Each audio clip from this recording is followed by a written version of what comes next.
Pakistan cricket board की तरफ से जब बीसीसीआई पर आरोप लगाकर एक शिकायत पत्र आईसीसी को दिया गया, उसी वक्त पाकिस्तान के एक प्लेयर ने पाकिस्तान को लेकर ऐसी ऐसी बातें कही जिसके बाद पाकिस्तान क्रिकेट बोर्ड खुद कटघरे में खड़ा हो गया है। वैसे बड़ा दिलचस्प है कि जब मोहम्मद रिजवान का मामला उछला तो इंडिया में कई लोग ऐसे थे जो पाकिस्तान के साथ खड़े हो गए। एक दो नेता थी ऐसी जिन्होंने जाकर कह दिया कि भैया पाकिस्तान जीत जाए। तमिलनाडु से एक बड़ी पॉलिटिकल पार्टी, देश की सबसे पुरानी पॉलिटिकल पार्टी, उससे जुड़ी हुई एक मोहतरमा है, उन्होंने तो लिख दिया कि भैया पाकिस्तान ही जीत जाए। काफी वायरल वो भी ट्वीट रहा। उधर पाकिस्तान की तरफ से जब शिकायत हुई तो दानिश कनेरिया, जो कि एक जमाने में गजब के बॉलर थे, बड़ा स्टार्ट था, अगर कुछ समय और खेलते तो शायद पाकिस्तान के स्पिन डिपार्टमेंट में वन ऑफ द ग्रेटेस्ट में शामिल हो जाते। उन्होंने पाकिस्तान क्रिकेट बोर्ड को ही निशाने पर ले लिया और कहा कि अपने गिरबा में झांकिए दूसरों पर उंगलियां उठाने से पहले। दरअसल पाकिस्तान क्रिकेट बोर्ड की तरफ से तीन बातें कही गई थी। एक बात कही गई थी कि आप हमारे लोगों को वीजा नहीं दे रहे हैं, दूसरा कि हमारे जर्नलिस्ट को वीजा नहीं दिया जा रहा है, और तीसरी बात थी कि अहमदाबाद क्रिकेट मैच में पाकिस्तान टीम को लेकर जो फफ्तियां कसी गई हैं, जो ट्रीटमेंट था वो ट्रीटमेंट सही नहीं था, जिसमें खासतौर पर रिजवान के साथ अभद्रता का जिक्र जो था वो पाकिस्तान क्रिकेट बोर्ड ने कहा कि हम आईसीसी के सामने ये मामला लेकिन दानिश कनेरिया ने इसको लेकर पाकिस्तान को ही उल्टा निशाने पर ले लिया। उन्होंने कई सारे ट्वीट्स किए। हालांकि इस बीच में दानिश कनेरिया पाकिस्तान पर काफी हमलावर है और ये बड़ा शॉकिंग भी है कि पाकिस्तान में रहकर वो पाकिस्तान को लेकर हमलावर हैं।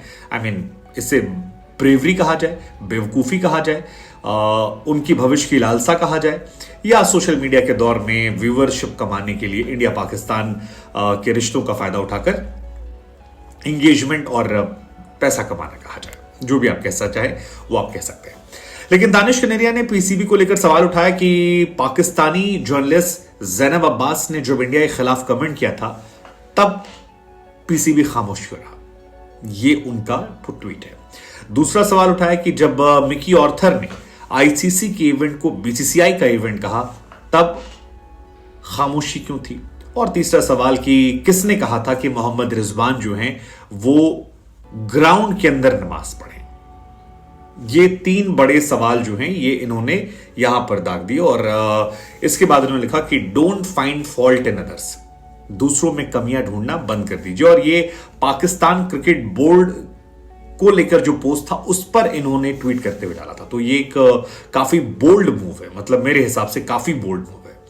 वैसे आजकल वो कुछ ज्यादा ही अंगारों पर चलने के शौकीन है, क्योंकि मरियम नवाज जो वहां की सरकार में है उनके एक पोस्ट को लेकर भी उन्होंने मरियम नवाज पर, दरअसल मरियम नवाज की तरफ से इजराइल और गाजा को लेकर एक पोस्ट किया गया था जिसमें लिखा गया कि गाजा जो है वो काफी क्रूएल है, वहां पर जो हो रहा है काफी खतरनाक है, पेनफुल है, ऐसा वैसा, ये वो बहुत सारी चीजें लिखी गई और अस्पतालों में बम्बार्डिंग हो रही है, सही नहीं है, दुनिया कैसे अंधी हो सकती है, इजराइल को इजाजत कैसे हो सकती है।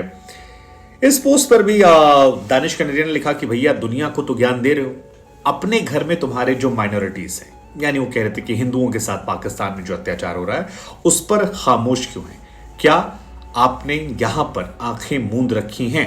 ये एक बड़ा बहुत बोल्ड मूव है। मतलब ये दानिश कनेरिया का पाकिस्तान में रहकर पाकिस्तान में सरकार में जो मोहतरमा है उनको लेकर टिप्पणी करना, मतलब जबरदस्त। मतलब ये कैसे शॉकिंग है। मतलब आप वही मैं कह रहा हूं, इसे आप बेवकूफ़ी कहेंगे, इसे आप बेबाकी कहेंगे, लाइक फॉलोअर की वजह से कहेंगे, आई डोंट नो, लेकिन ये सारे ट्वीट जो वो कर रहे हैं ये जबरदस्त तरीके से वायरल हो रहे हैं और बहुत एंगेजमेंट मिल रहा है इन्हें। इसके अलावा एक पोस्ट उन्होंने और किया कि जब मिकी ऑर्थर ने कहा था कि इंडिया का इवेंट जो है बीसीसीआई का इवेंट है, हमारा वहां पाकिस्तान पे गाना सुनाई नहीं पड़ा, ये वो ब्ला ब्ला ब्ला, तो उस पर भी उन्होंने पोस्ट किया था कि तू इधर उधर की बात मत कर, ये बता कि तेरा काफिला जो है वो क्यों लुटा, यानी पाकिस्तान टीम जो हारी है उसको लेकर बात करो यार, इधर उधर की कहानी जो है मत बयां करो। इससे पहले शोएब अख्तर को लेकर भी उन्होंने एक ट्वीट किया था। उससे पहले दो ट्वीट और किए थे, एक वो नमाज वाला कि परफॉर्मिंग नमाज इन फ्रंट ऑफ काफिर is most important, that's a problem. Waqar Younis को लेकर निशाना साध रहे थे कि वकार यूनिस ने जो स्टेटमेंट दिया था कि रिजवान का हिंदुओं के सामने नमाज पढ़ना वो ऐसा रहा। इसके अलावा दानिश कनेरिया ने एक और पोस्ट किया था जिसको लेकर पिछली बार मैंने एक गलती कर दी थी, रिजवान का नाम ले लिया था मैंने, वो रिजवान नहीं थे, अहमद शहजाद थे। अहमद शहजाद ने दिलशाद से कहा था कि if you non Muslim and you turn Muslim no matter what you do straight to heaven. अगर आप गैर मुसलमान हैं और आप मुसलमान बनते हैं तो सीधे जाते हैं। और दिलशाद ने कुछ कहा, उसके बाद कहा then be ready to set on fire. तो वो भी काफ़ी कंट्रोवर्शियल था और उसको लेकर एक पोस्ट किया था उन्होंने कि ड्रेसिंग रूम हो या प्लेग्राउंड या डाइनिंग टेबल, हर जगह मेरे साथ ये होता था।